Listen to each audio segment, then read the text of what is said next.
Aunt Jemima brand to change name and image over racial stereotype.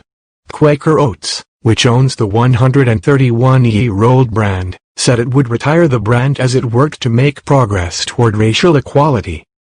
Aunt Jemima, the popular syrup and pancake mix brand that marketed itself with imagery of the slavery era South, will get a new name and image after Quaker Oats, its parent company, acknowledged that its origins were based on a racial stereotype. On Wednesday, the company, owned by PepsiCo, said it was taking a hard look at our portfolio of brands as it worked to make progress toward racial equality through several initiatives. Packaging changes, first reported by NBC News, will appear toward the end of the year, with the name change coming soon after. The Aunt Jemima brand, founded in 1889, was built on images of a black female character that promoted a false and nostalgic view of slavery in the United States. A former slave portrayed the character at the 1893 World's Fair in Chicago, and a white actress known for performing in blackface played Aunt Jemima on a radio series in the 1930s. In magazine advertisements throughout much of the 20th century, the character was shown serving white families. Aunt Jemima went through several redesigns over the decades. In 1989, Quaker Oats substantially revised the character's look, adding pearl earrings and a lace collar. While work has been done over the years to update the brand in a manner intended to be appropriate and respectful, we realize those changes are not enough, said Kristen Kropfel, Quaker's chief marketing officer, in a statement. PepsiCo bought Quaker Oats in 2001, inheriting the Aunt Jemima brand. Ramon Lagarta, the chief executive of PepsiCo, wrote in an article in Fortune this week that the journey for racial equality has long been part of our company's DNA. Amid the worldwide protests against racism and police brutality prompted by the killing last month in Minneapolis of George Floyd, a black man who died after being pinned to the ground by a white police officer, many companies have rushed to express solidarity with the Black Lives Matter movement, often running into accusations of hypocrisy. PepsiCo was already familiar with the fallout.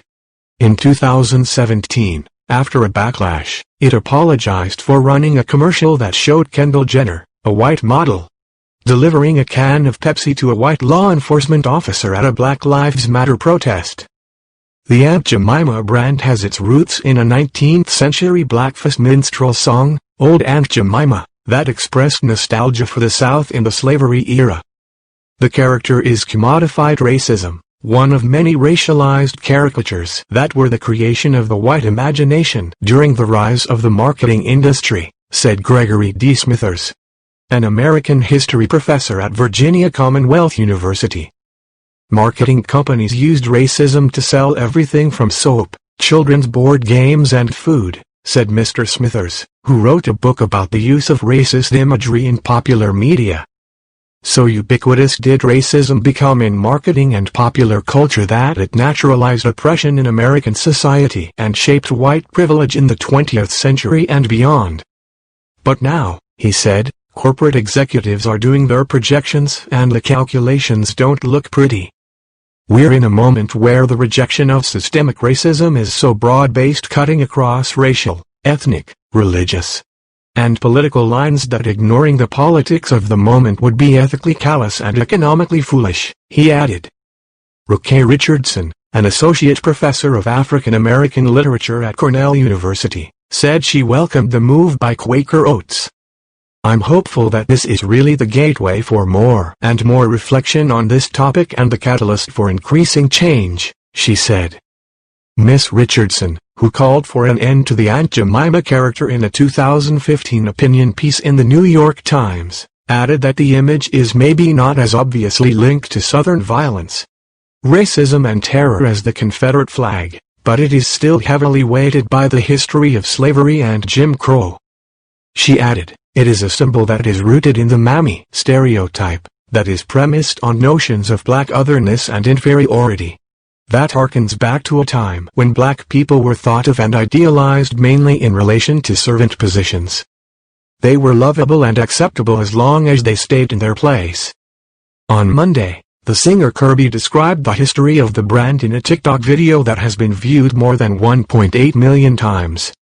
The video, titled How to Make a Non-Racist Breakfast, ends with her pouring a box of Aunt Jemima pancake mix into a sink. The Reddit co-founder Alexis Ohanian amplified Kirby's message the next day on Twitter, where he has 334,000 followers. "How is Aunt Jemima not cancelled?" he wrote, linking to the TikTok video. Mr. Ohanian recently resigned from Reddit's board with a request to be succeeded by a black replacement. Other major American food brands, including Cream of Wheat, Land O'Lakes and Uncle Ben's, gained popularity in the last century by marketing themselves with racist stereotypes. After the Quaker Oats announcement on Wednesday, the food and candy giant Mars, the owner of Uncle Ben's, said it was evaluating all possibilities concerning the brand. Mars said it did not yet know the changes it would make or when they would go into effect, but added that it had a responsibility to take a stand in helping to put an end to racial bias and injustices. As we listen to the voices of consumers, especially in the black community, and to the voices of our associates worldwide, we recognized that now is the right time to evolve the Uncle Ben's brand, including its visual brand identity, which we will do, Mars said in a statement. Land O'Lakes removed stereotypical Native American imagery from its products before the recent protests. Last week, the new streaming service HBO Max temporarily removed the 1939 film Gone with the Wind from its catalog because of its glorification of slavery and plantation life in the antebellum South. A depiction that included an affable black character named Mammy. Nancy Green, the first woman to play the role of Aunt Jemima, was born into slavery in Kentucky in 1834. Quaker Oats bought the brand in 1926 and promoted the character heavily. Working with the J. Walter Thompson Advertising Agency, the artist North Carolina Wyeth created commercial illustrations featuring the character. A white actress, Tess Cardella, who had performed in blackface in the Broadway production of the musical Showboat, played Aunt Jemima on a radio series in the 1930s. In 1955, Aunt Jemima's Pancake House opened at Disneyland. Later renamed Aunt Jemima's Kitchen, it featured an actress costumed in a plaid dress, apron and kerchief who served food, sang and posed for photos with patrons, according to the Jim Crow Museum of Racist Memorabilia in Michigan. The restaurant became the Magnolia Tree Terrace in 1970. Black artists, including Batisar, have challenged the character for decades. Miss Sar's 1972 mixed media sculpture, The Liberation of Aunt Jemima, presented a Mammy figurine armed with a rifle and a hand grenade standing against a backdrop of repeated images of Aunt Jemima's face.